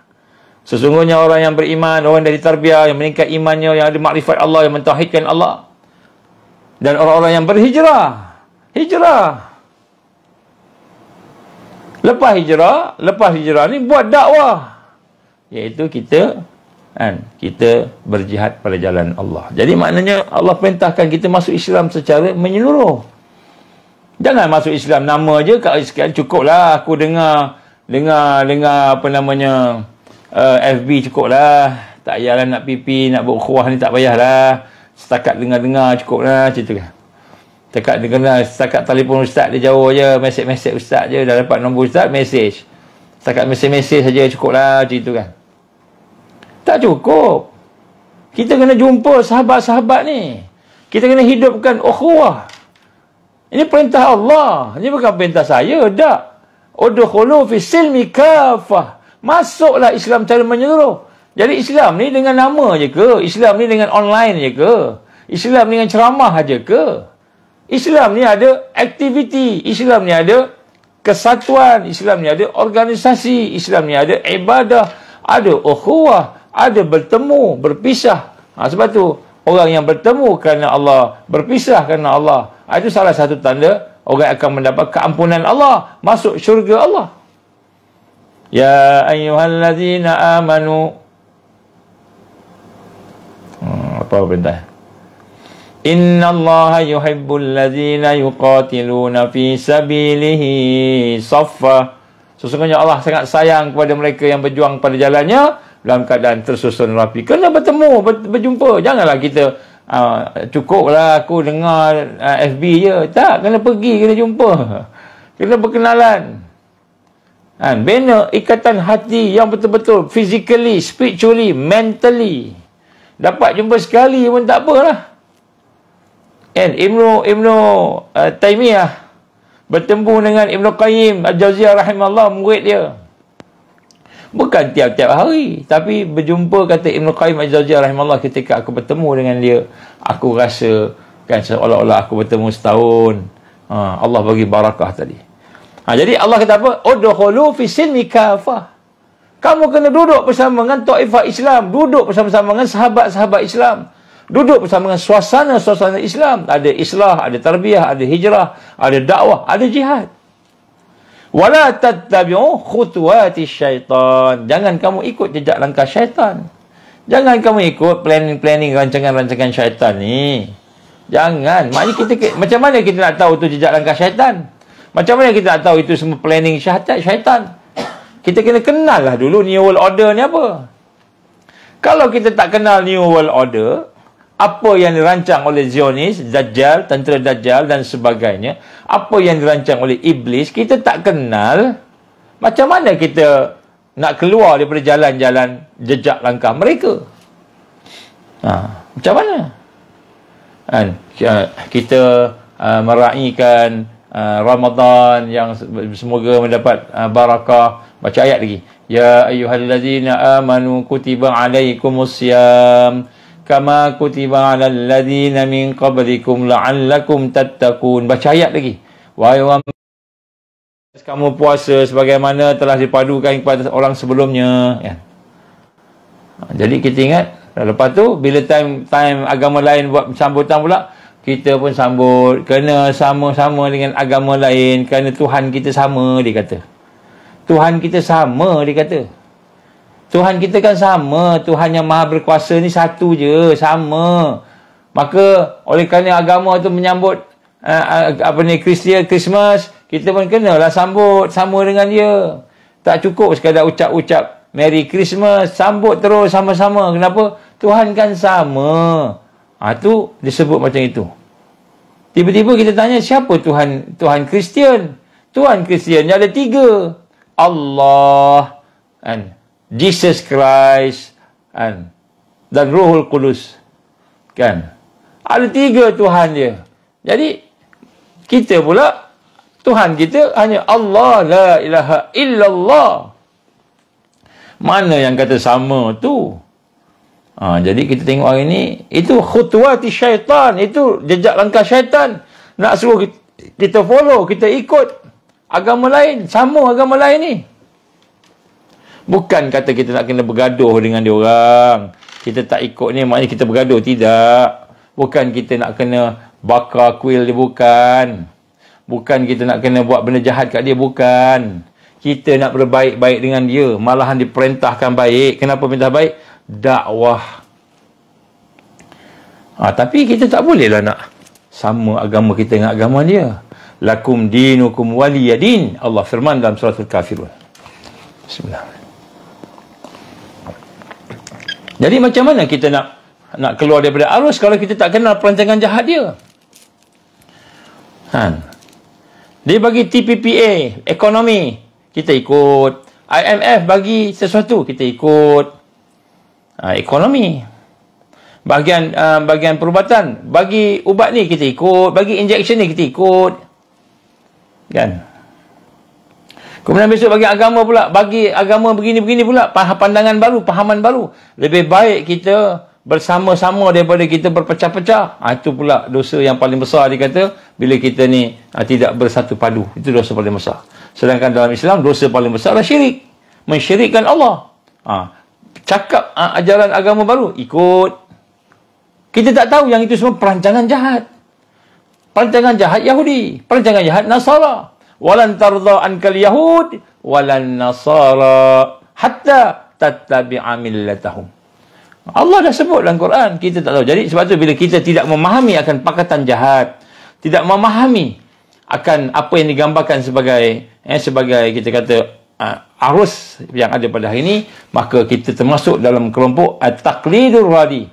Taqlidur radi ni apa? Orang yang hanya mengikut sahaja apa yang ada secara fanatik, tanpa fikir dan tengok Quran, tanpa fikir dan tengok hadis, tanpa fikir tengok apa perancangan jahat musuh, tak kenal. Naifnya kita hari ini. Tapi belajar sama PhD, belajar Usuluddin, belajar di Jordan, belajar di Madinah. Tapi perancangan jahat tak nampak, tak kenal perancangan jahat. Kita ni taqlidur radi, antara sumber-sumber kesesatan. Ini ulama dah bincang lama dah ni. Cuma saya cerita dengan wakil hari ni je. Wakil hari ni je saya cerita ni. Benda ni dah lama dah. Kemudian yang keempat ialah Rabtul Adi. Rabtul Adi. Ni yang tadi tu, kita ikut tu daripada orang-orang yang tak berfikir ni. Atau dipikir ikut nak sesuai je.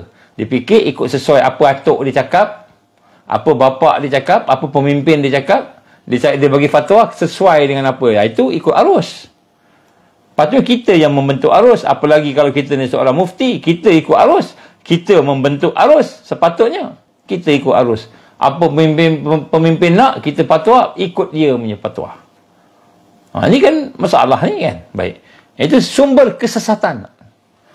Sumber kesesatan. Ulama' hurai panjang ni. Yang keempat, Ar-Rabatul Adi. Ini golongan-golongan yang terikat dengan sumber-sumber yang menjadi kebiasaan yang ada pada hari ini, kan, sumber-sumber kekufuran. Nampak jelas yang bawa ni memang setan. Yang bawa ni memang pengikut setan. Yang bawa ni memang musuh Islam. Nampak jelas perancangan dia. Tapi dia ikut juga, terikat juga. Rabatul Adi, lebih teruk lagi. Pertahankan pula. Pertahankan pula. Saya ni pakar pediatrician. Saya ni pakar pediatrician. Pakar kanak-kanak. Saya dah bagi banyak injection kepada anak-anak ni. Injection saya dah bagi banyak dah. Tak mati pun. Jadi kenapa yang nak ini semua ni fitnah, pembohongan sains yang tidak berasas. Pseudo science dia kata. Pseudo science. Ini Rabatul Adi. Bukan lagi setakat taklid. Tapi dia terikat dengan sumber kekufuran yang dilakukan oleh pakar-pakar fizik, pakar-pakar yang mengikut fikiran mereka. Daripada kalangan orang yang beriman. Kalau ada pun beriman yang jahil. Kita pula ikut. Ikut dia. Tak apalah dia cakap apa. Tuan-tuan, puan-puan, saya nak sebut sini. Pihak pemerintah, pihak yang berkhianat, tak semualah. Dalam pemerintahan dan kerajaan tak semua berkhianat. Tak semua berkhianat. Tapi yang mengkhianat saya sebut. Janganlah tanya saya siapa yang berkhianat. Baik. Pihak yang mengkhianat, siapa-siapa pun dia. Mereka orang yang nampak Islam, nampak beriman. Tetapi mereka jahil. Bodoh. Kenapa? Sebab dia terikat. Ikat diri dia dengan sumber-sumber kekufuran yang dilakukan oleh pakar-pakar. Dia so-called pakar. Fizik ke, pakar kimia ke, pakar kesihatan ke, pakar ekonomi ke. Kan? Kerana orang ini adalah orang yang jahil. Terputus daripada takwa. Terputus daripada Allah. Kita tengok fatwa halal dan haram Yusuf Qaradawi, dia kata apa? Ketika mana kita boleh menerima, kan, kita kata keputusan ataupun kita kata pegangan yang ada kepada pakar-pakar sains. Kita ni tak ada kepakaran. Jadi kita ni nak minta fatwa kepada orang yang ada sains yang tahu. Jadi sejauh mana, kata Yusuf Qaradawi, dia bagi syarat. Antaranya pakar tu kalau dia bukan Islam, dia seorang yang adil. Seorang yang adil. Dia bukan musuh Islam. Bukan musuh Islam. Macam mana nak cari musuh Islam pula? Macam mana kita nak tahu dia musuh Islam? Kajilah. Buatlah kajian. Siapa si Bill Gates tu? Siapa Bill Gates? Buat kajian. Buat kajian lah. Siapa Klaus Schwab? Buat kajian. Buat kajian apa dia buat. Henry Kissinger dah mati dah. Buat kajian. Siapa Henry Kissinger tu? Siapa murid-murid Henry Kissinger? Buat kajian lah. Kalau dah tak pandai buat kajian, tanya dengan orang yang buat kajian. Jangan nak tuduh orang buat kajian ni teori-teori bohong lah. Orang yang mengaku pakar lah. Macam-macam dituduh. Macam-macam dituduh. Nampak sangat kejahilan. Nampak sangat terikat dengan sumber-sumber yang ada di atas jalan kekufuran ini. Kalau zaman dulu mereka kata, ini buat ini dapat ini. Kalau dulu. Contohnya dihubungkan makan kenyang. Jadi segar, hilang haus bila minum. Bila tutup aurat ni dengan pakaian. Dulu. Kan? Terang bumi dengan matahari. Dulu kan. Seolah-olahnya semua makhluk ni memberi bekas. Semua makhluk memberi bekas. Jadi nak sembuh kena ambil vaksin. Kena ambil. Kalau tidak kamu akan disebut sebagai unvaccinated. Unvaccinated. Okeylah, baiklah, saya ambil. Ambil dos 1. Mula-mula dulu saya ingat lagi. Kata Menteri Kesihatan, 1 je. DG kata, 1 je. 1 kali je. Dah habis 1 dos. Ada dos 2 pula. Dos 2 ni pula, kalau siapa yang tak ambil dos 2 ni, dia pula jadi unvaccinated walaupun dia dah ambil dos 1.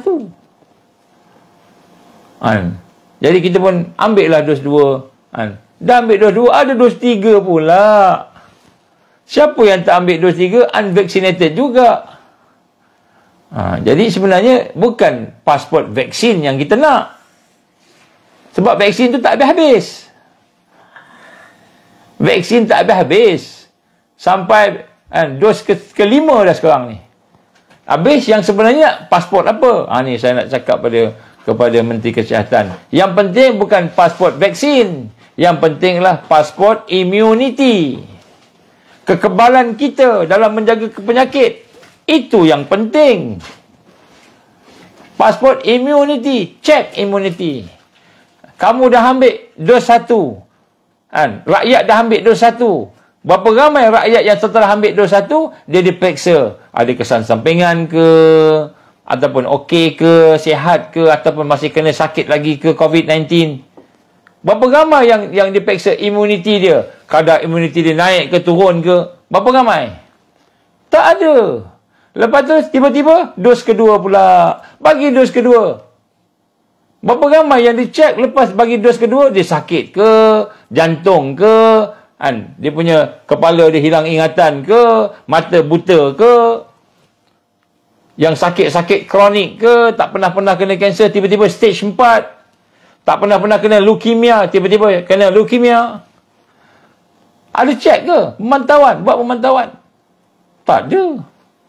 Tiba-tiba kena pula pergi dos 3 pula. Dos 3 ni, ada ke kesan sampingan?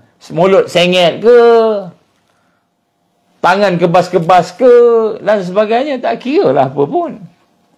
Dan macam mana kita nak tahu bahawa kita ni tidak overdose? Dos 1 ambil, dos 2 ambil, dos 3 ambil, dos 4 ambil, sekarang dos 5 pula nak ambil.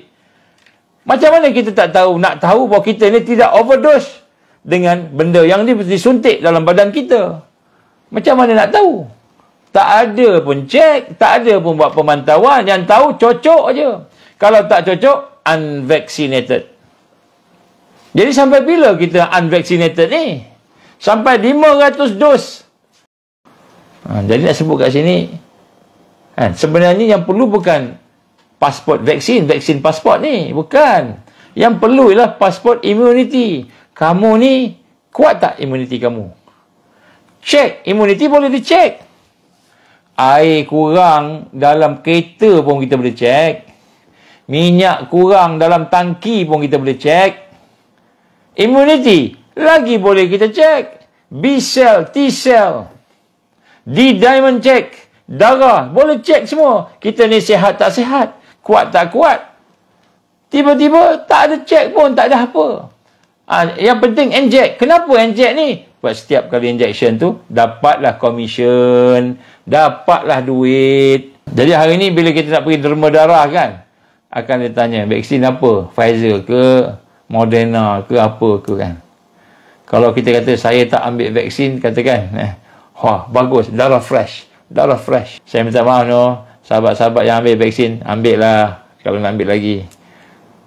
Tapi saya nasihatkan kita janganlah ulang kebodohan yang sama. Inilah digambarkan sebagai ar-rabtul adi.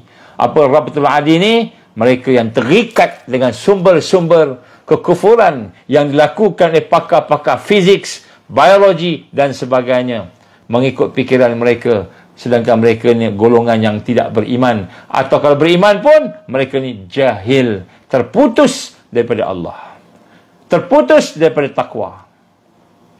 Ini semua sumber kesesatan yang ada dalam masyarakat kita pada hari ini. Jadi kita hari ini nak tengok nak ikut je lah. Jadi sebab itulah kita ni nak kena buat benda yang saya sebut 1, 2, 3 atas tadi tu, sebelum tadi tu. Sehingga Allah bagi kepada kita hati yang bersih, basirah. Ada hati yang bersih, boleh melihat, boleh nampak, boleh rasa. Kemudian Allah buka pula, boleh dapat mukasyafah, boleh Allah bukakan pula benda-benda yang gaib-gaib ni. Sebab tu saya nak sebut sini. Ni tolong ambil, nak ambil nota, ambil ni, tulis. Apa dia? Ini amalan. amalan supaya kita tidak jadi sebodoh orang yang sampai peringkat bukan saja taklid, tetapi dia betul terikat. Apa dia?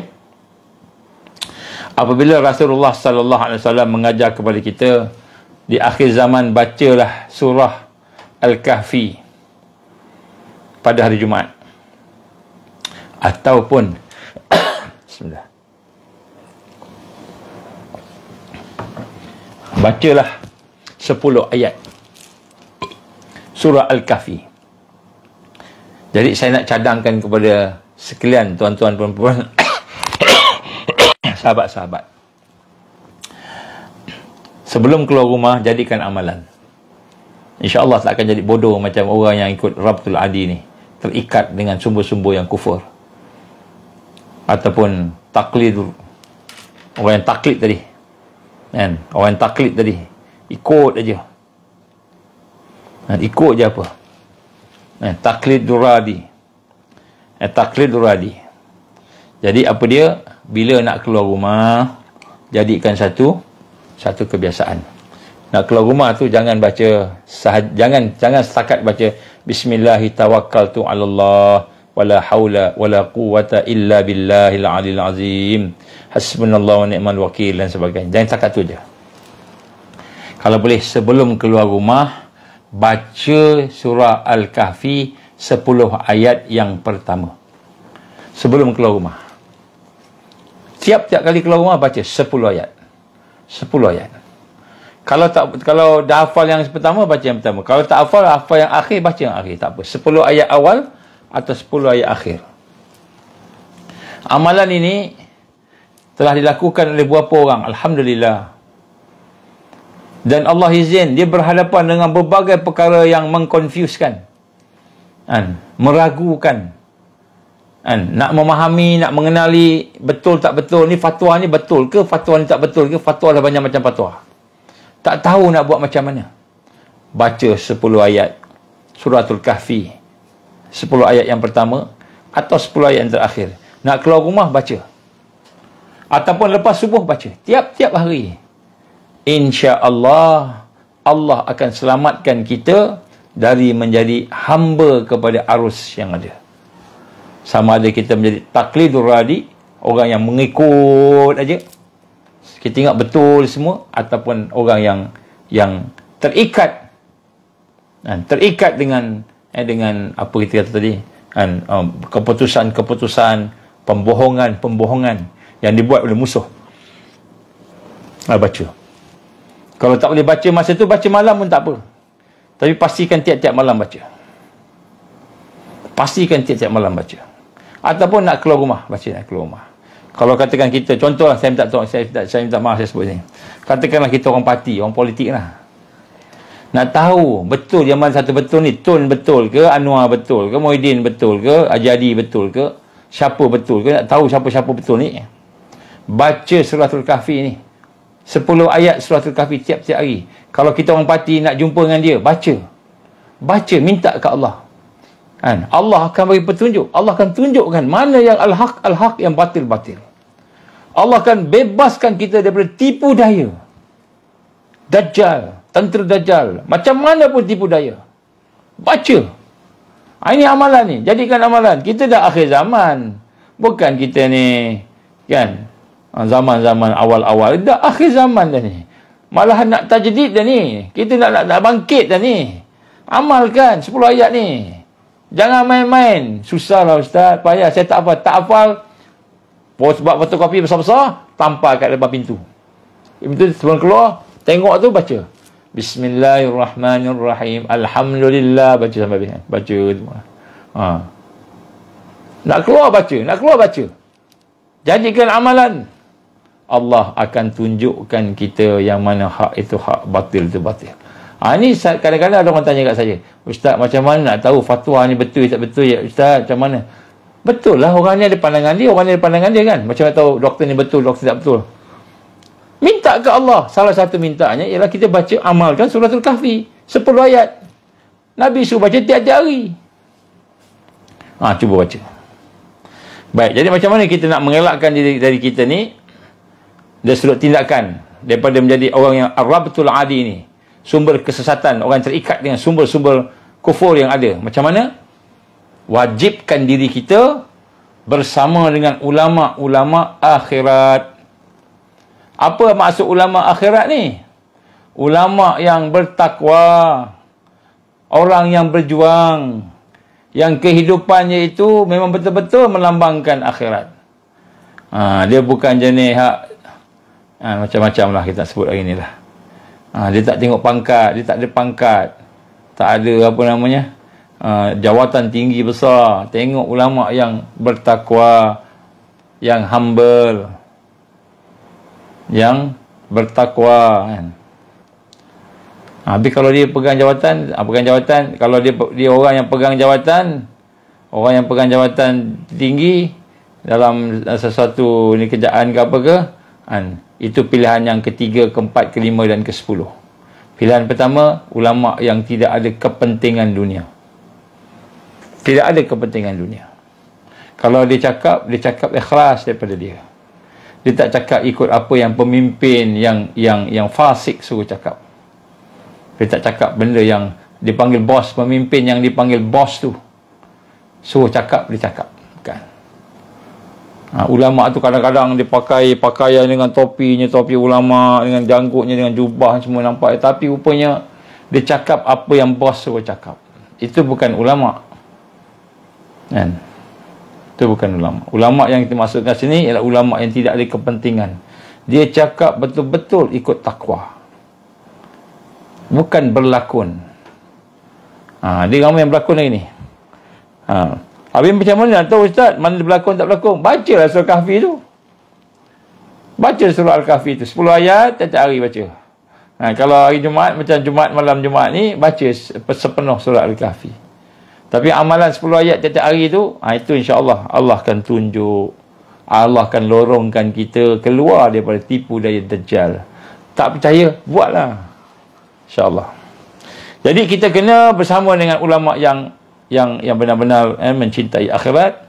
Ahlul thugur, kata Imam Syafi'i, mereka yang berjihad fi sabilillah. Kita kena berukhuwah dengan orang yang soleh. Sebab tu saya kata ukhuwah penting. Kita kena berukhuwah, ada bersahabat dengan orang yang soleh ni, orang yang baik-baik ni, yang beriman ni, yang bertakwa ni, yang berjuang. Dan kita kena duduk dalam organisasi sama-sama dengan orang yang berjuang. Bukan berasaskan parti, berasaskan iman, Islam, takwa. Berasaskan kepada kebangkitan akhir zaman, taifah mansurah hakikiyah, yang hakiki. Berasaskan pada ilmu dan sakafah. Sakafah pula apa? Ilmu apa? Yang syarak dan yang waqif, yang faham syarak dan waqif. Janganlah kita hanya faham syarak aja, kita ikut aja. Apa dia? Tarikat. Tapi tarikat ni tak ikut, tak faham waqif, tak faham waqif. Akhirnya dia ikut arus. Ikut arus. Saya kita kena hati-hati lah. Bukan saya kata tarikat tak betul. Tak, tarikat bagus, insya-Allah. Tarikat ni salah satu daripada perkara yang penting di akhir zaman. Wajib kita bersama dengan jalan-jalan untuk mendekatkan diri dengan Allah. Wajib. Bukan sunat-sunat ni. Tetapi kena ada waqi', kena faham waqi', supaya kita tidak lara dengan amalan fardi kita. Dia ada amal jama'i dia ada amal haraki. Kita kena bangkitkan Islam. Kita bukan hanya sekadar semayang puasa untuk diri kita aja. Allah perintahkan kita kena berjihad, melakukan amar ma'ruf nahi munkar. Wal takum minkum ummah yad'una ilal khair wa ya'muruna bil ma'ruf wa yanhauna 'anil munkar. Allah perintahkan kita melakukan amar ma'ruf nahi munkar. Hendaklah ada segolongan daripada kamu, wal takum minkum ummah. Nak kena ada.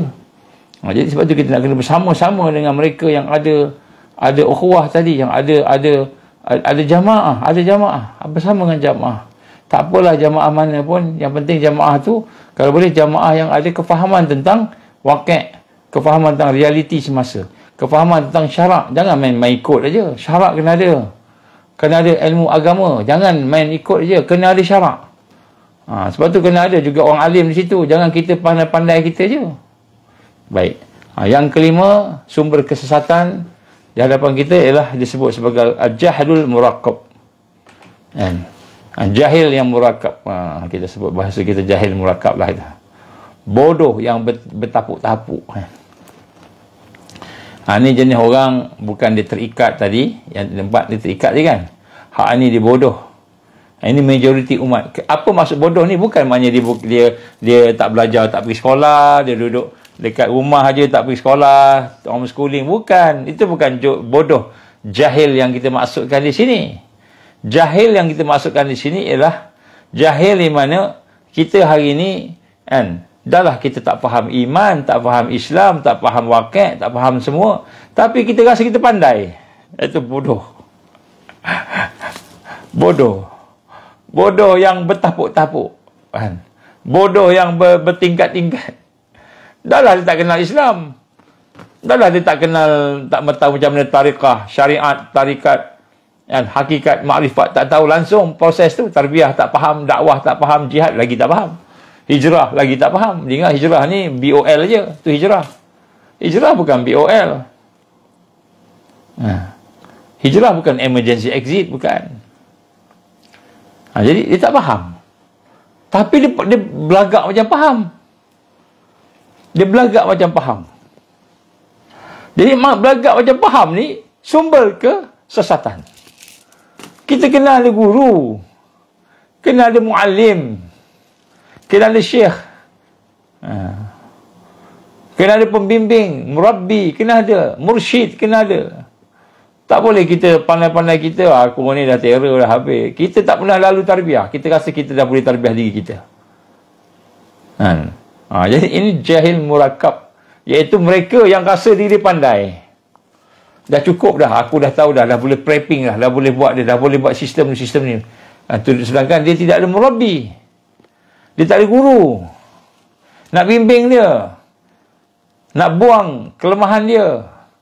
Nak proses nafsu dia. Jadi ini jahil murakab, dia rasa dia pandai. Padahal kan, berlapis-lapis bodoh dia tu. Ini adalah sumber kesesatan juga. Allah berfirman dalam surah Al-Mujadalah ayat 18. Wa yahsabuna annahum ala syai'in ala innahum humul kazibun. Dan mereka menyangka, mereka menyangka bahawa mereka akan memperoleh manfaat. Mereka rasa dia pandai lah. Dia rasa dia pandai, dia dapat satu yang okey. Tak apa, okey. Nak ikut ni, okey, tak apa. Nak ikut yang tu, okey, tak apa. Ikut politik ni, okey. Ikut politik sana, okey. Ikut politik sini, okey. Mereka menyangka bahawa mereka ni okey, tak ada apa-apa. Ketahuilah, ala innahum humul kazibun. Sebenarnya mereka ni pendusta. Mereka ni orang yang jahil. Nampak macam pandai, tapi pandainya pandai yang ngok gitu kan. Jadi ini nombor 5. Ini pun sumber kesesatan di akhir zaman. Dia belajar sikit je, tapi dia rasa dia macam PhD dah. Dia macam orang dah terror dah. Terror sangat. Dia boleh hurai ayat ni, hurai ayat tu. Cakap banyak, buat tak. Ni orang jahil murakab. Cakap banyak, dia buat tak. Beramal tidak. Itu jahil murakab lah tu. Jahil yang berlapis-lapis tu. Jadi sebab tu nak kena tengok balik diri kita. Jangan sampai kita jadi geng-geng yang terperangkap dengan kebodohan ni. Bodoh sombong nama dia. Bodoh sombong. Yang keenam, yang terakhir nak sebut kat sini, at-tamasuk fi usulil aqaid bil mujarradi zahiril kitab wa sunnah. Ini yang keenam ni ialah, yakni di dalam pokok-pokok akidah ni, dalam kita memahami akidah, dalam kita memahami ikatan-ikatan yang ada pada Quran, pada hadis itu, tetapi kita tidak menggunakan akal yang sihat dan tidak merujuk kepada alim ataupun ulama akhirat tadi. Jadi kesesatan ini antara yang berlaku bila kita hanya pandai-pandai kita ambil satu hadis, kemudian kita tengok apa makna pada hadis tu, itulah dia. Yang lain salah. Orang lain tak betul. Orang lain ni bid'ah belaka. Orang lain semua salah. Tapi kita tidak merujuk kepada alim ulama yang betul-betul faham. Sampai kita kata kita tolak mazhab, tak nak mazhab contohnya. Tapi kita bukan orang mujtahid, kita bukan orang yang boleh berijtihad. Tapi kita dah tolak mazhab, tak nak mazhab lah. Ataupun kita kata saya mazhab saya sendirilah. Saya yakin dengan saya ni. Saya ni dah pandai dah. Saya dah belajar daripada AI. AI boleh jawab. AI dekat dalam komputer tu, dekat dalam online tu boleh jawab. Soalan apa pun dia boleh jawab. AI dia boleh jawab. Saya pandai. Ini termasuk orang yang dalam perkara-perkara asas akidah ini dia tidak ada panduan. Dia tidak ada rujukan dia. Ini juga sumber kesesatan. Rujukan kita sekadar Google je. Kita tak ada guru yang boleh membantu kita, memahamkan kita. Kita kata, okey, kita nak mentauhidkan Allah. Macam mana nak mentauhidkan Allah? Apa rukun-rukun syahadah? Kalau saya tanya tuan-tuan, apa rukun syahadah? Rukun syahadah pun kadang kita tak tahu. Macam mana kita kata syahadah kita ni, syahadah kita ni, sempurna? Allah pasti terima syahadah kita. Rukun syahadah pun kita tak tahu. Kan? Jadi rukun tarbiyah. Apa rukun tarbiyah? Rukun tarbiyah pun kita tak tahu. Macam mana kita nak kata kita ni mentarbiyah diri kita? Kita dah okey dah. Dah baca Quran. Tapi rukun tarbiyah pun kita tak tahu. Benda yang patut ada dalam hidup kita ni. Tarbiyah. Arkanul tarbiyah. Kita tak tahu apa rukun tarbiyah. Kita tak tahu apa rukun syahadah. Kita tidak tahu apa perkara yang membatalkan syahadah. Contoh. Kita buat benda okey, nampak okey, rupanya batal syahadah kita. Wa'iyazbillah min zalik. Kan? Orang baca doa, imam baca doa, kita amin, amin. Tiba-tiba padri baca doa, kita pun amin juga. Tak pasal-pasal, batal syahadah kita. Apa perkara yang membatalkan syahadah kita ni? Kita boleh mengaminkan padri itu baca doa. Padri itu orang Melayu. Orang Melayu murtad, masuk Kristian. Dia baca doa, kita pun amin. Tuhan, dia dah tak sama dengan Tuhan kita. Dia dah mensyirikkan Allah, Trinity. Kita pula mentauhidkan Allah. Kita mengaminkan, kita menerima dia, Tuhan dia tu kita terima, kita aminkan tadi. Seolah Tuhan itu boleh menjawab doa, boleh memperkenankan doa. Syirik kita. Silap-silap, murtad. Batal syahadah. Kerana mengucap, lu kena mengucap lagi sekali. Kita tak ada guru yang kita nak rujuk. Kita kata mentauhidkan af'al Allah. Apa maksud mengesahkan af'al Allah ni, perbuatan Allah ni? Apa maksud mengesahkan sifat Allah ni? Apa maksud mengesahkan zat Allah? Bolehkah kita nampak zat Allah ni? Apa maksud mengesahkan zat Allah ni? Tak ada guru. Kita nak belajar. Jangan tanya Google. Tanya AI. AI pun tak boleh jawab sebab dia pun tak ada Tuhan. Jadi nak sebut kat sini, kan, golongan keenam yang buat kesesatan ni bila kita tidak ada sumber rujukan yang betul. Kita pandai-pandai kita je. Kalau jahil murakab tadi, memang dia jahil. Tunjuk pandai. Hak ni, dia adalah sesuatu dalam hidup dia. Tapi rujukan dia, Google, rujukan dia online, rujukan dia AI, bukan ulama-ulama orang alim. Yang betul-betul boleh membimbing dia. Mursyid yang boleh membimbing dia. Ataupun murabbi yang boleh membimbing dia. Guru yang boleh membimbing dia. Jadi, ini yang kelima, yang keenam ini adalah antara sumber-sumber kesesatan. Kenapa dia berperasaan begitu, berasa begitu? Dia rasa okey sebab sains. Aku dah belajar sampai universiti.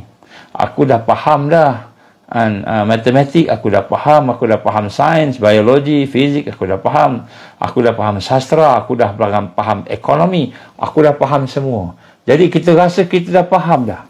Kita dah tahu dah. Jadi kalau ustaz-ustaz ni nampak lekeh. Alah murabbi ni, alah mursyid ni, alah tuan guru ni lekeh. Tuan guru ni belajar dekat pondok je agaknya, ataupun tuan guru ni belajar dekat sekolah kampung aja. Aku pergi luar negara contohnya. Yang keenam ni sebenarnya yang paling bahaya. Kerana di dalamnya ada ujub, dalamnya ada riak, dan dalamnya ada takbur. Jadi bila ada ujub, riak dan takbur ni, apa pun amalan kita, dia tidak ada barakah. Kalau nampak baik amalan tersebut, nampak baik, kan, nampak elok, tapi sebenarnya adalah istidraj. Kerana kita buat benda nampak nikmat, buat jadi, buat doa makbul, buat jadi. So kita rasa kita pandai, kita rasa kita hebat. Rupanya istidraj daripada Allah Subhanahu wa ta'ala. Allah memberikan kelanjuran, beri nikmat dalam rangka Allah nak menghancurkan kita sebab ujub kita tadi, sebab takbur kita tadi, sebab kita ada riak tadi. Jadi benda-benda ni. Sebab tu kita kena berada dalam tarbiyah. Jadi yang keenam ni banyak golongan-golongan yang daripada hari ni rasa diri dah pandai dah. Sebab tu dia boleh bid'ahkan orang. Dia boleh sesatkan orang. Dia kata orang ni sesat, orang ni bid'ah, orang ni kafir. Kenapa? Kerana dia rasa dia dah okey. Sedangkan dia tak ada guru. Adab pun tak ada, akhlak pun tak ada. Kalau kita tengok dalam tarbiyah kan, dalam tarbiyah, halus tarbiyah. Tarbiyah yang cakap halus. Dia bukan kita cakap macam tu je. Tak. Tarbiyah ni satu yang menyentuh hati. Satu yang menyentuh hati, membina kekuatan akhlak dan adab. Kita boleh semayang, boleh puasa, kita boleh baca Quran, tapi adab akhlak belum tahu.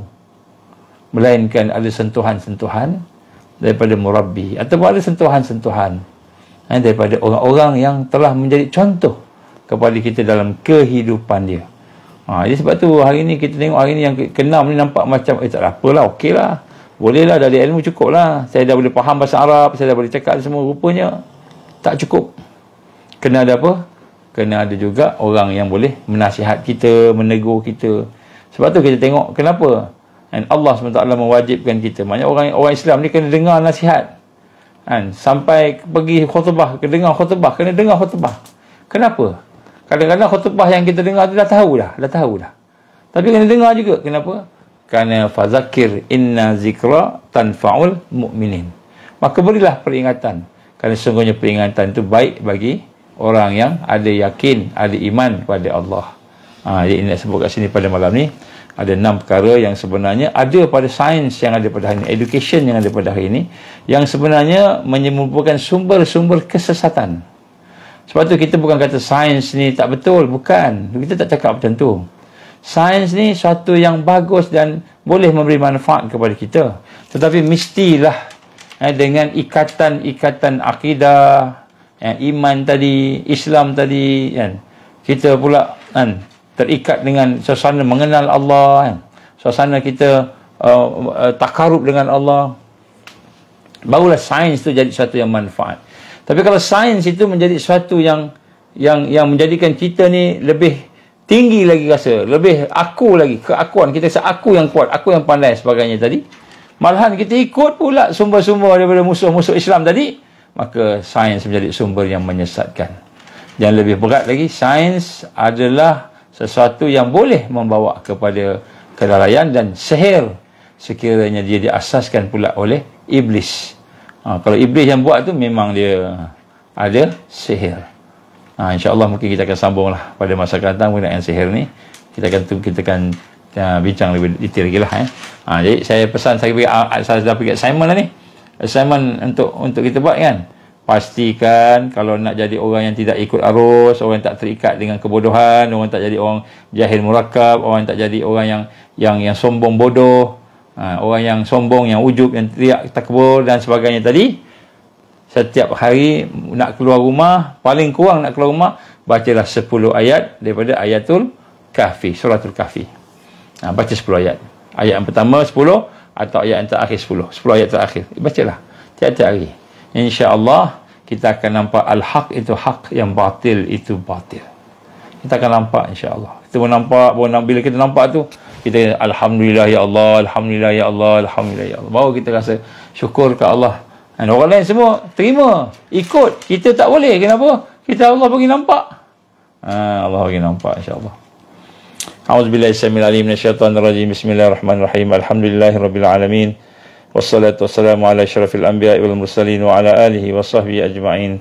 Allahumma innaka ta'lamu anna hadhihi al-qulub qad istamat ala mahabbatik wa altaqat ala ta'atik wa tawahadat ala da'watik wa ta'ahadat ala nusrati syari'atik fawatik Allahumma rabitataha wa adimuddaha wahdiha subulaha wa amla'aha binurika alladhi la yakhbu wa syarah suduraha bifaidil iman bik wa jamilit tawakkuli alaik wa ahyiha bima'rifatik wa amita nasyati fi sabilik ya Allah innaka ni'mal maula wa ni'mal nasir. Allahumma ya muqallibal qulub tsabbit qulubana ala dinik wa ala ta'atik wa ala jihad fi sabilik la ilaha illa anta subhanaka inna kunna minaz zalimin. Rabbana atimim lana nurana waghfir lana innaka ala kulli syai'in qadir. Rabbana atina fid dunya hasanah wa fil akhirati hasanah wa qina azabannar. Wa sallallahu ala sallam Muhammad wa ala alihi wa sahbihi baraka wasallam. Walhamdulillahi rabbil alamin. Jadi insya-Allah pada hari Sabtu ni ada satu seminar Al-Iman wal Ukhuwah Lillah Fillah 20 hari bulan di Limbunan Kasih. Siapa yang ada ke lapangan jemput sekali lah Kalau dah selalu dengar-dengar ni maknanya dah ada kefahaman, dah selalu dengar kuliah FB ni kan. InsyaAllah jemput hadirlah pukul 9 pagi. Percuma percuma, tak ada bayar apa-apa, cuma datanglah dengan hati untuk menerima perbincangan. So tajuknya sekitar Al-Iman wal Ukhuwah Lillah Fillah. Bagaimana kita nak sama-sama menjadikan ukhuwah kita tu betul-betul mantap sebagai solusi akhir zaman, insya-Allah. Subhanakallahumma wa bihamdika asyhadu an la ilaha illa anta astaghfiruka wa atubu ilaik. Bismillahirrahmanirrahim. Wal 'ashr innal insana lafi khusr illa allazina amanu wa 'amilus solihat wa tawasaw bil haqqi wa tawasaw bis sabr. Wabillahi taufiq wal hidayah. Assalamualaikum warahmatullahi wabarakatuh.